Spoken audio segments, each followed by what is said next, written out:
అనగనగా ఒక రాజు అనే సినిమా చూడండి. ఆ సినిమాలో రాజు పాత్రలో నవీన్ పొలిశెట్టి నటించారు. సినిమా మొత్తం కూడా అద్భుతమైన డైలాగులు ఉంటాయి. కథపరంగా ఒక చిన్న లైన్ ఉంటుంది ఎప్పుడు. నవీన్ పొలిశెట్టి గత సినిమాలు కూడా మీరు తీసుకుంటే ఏజెంట్ సాయి శ్రీనివాస్ ఆత్రేయ కానీ, అలాగే జాతిరత్నాలు కానీ, మొన్న మధ్య వచ్చిన మిస్ శెట్టి మిస్టర్ పొలిశెట్టి కూడా సేమ్ అంతా కూడా ఒక పాయింట్ బేస్డ్ మీద కథ నడుస్తుంటుంది. కానీ ఇతని సినిమాలు ఇంత పండగ రేంజ్లో కనుక రాకపోయి ఉంటే, మంచి థియేటర్స్ దొరికితే బిగ్గెస్ట్ బ్లాక్ బస్టర్. డెఫినెట్గా చాలా మంచి కథ ఉన్న చిన్న పాయింట్ తీసుకొని దాని నుంచి అల్లుకున్నారు. చుట్టుపక్కల ఆర్టిస్టులు అందరూ కూడా చాలా చాలా చాలా బాగున్నారు అసలుకి.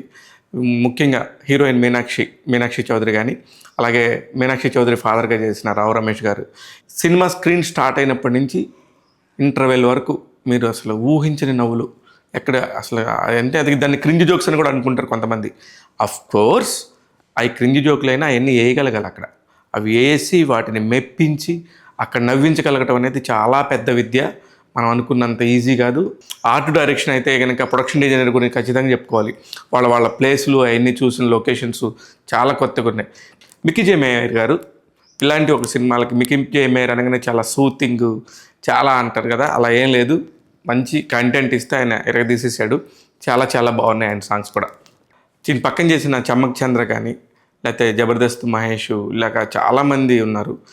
వీళ్ళు కాకుండా ఒక్కొక్క సీన్లోనే అక్కడ వచ్చి అలా కనబడిపోతూ ఉంటారు కొంతమంది. ఈవెన్ రచరవి అయి ఉండొచ్చు, ఒక సీనే ఉంటుంది, భలే ఉంటుంది, చాలా కామెడీ ఉంటుంది. అలాగే రోహిణి, జబర్దస్త్ రోహిణి అయి ఉండొచ్చు.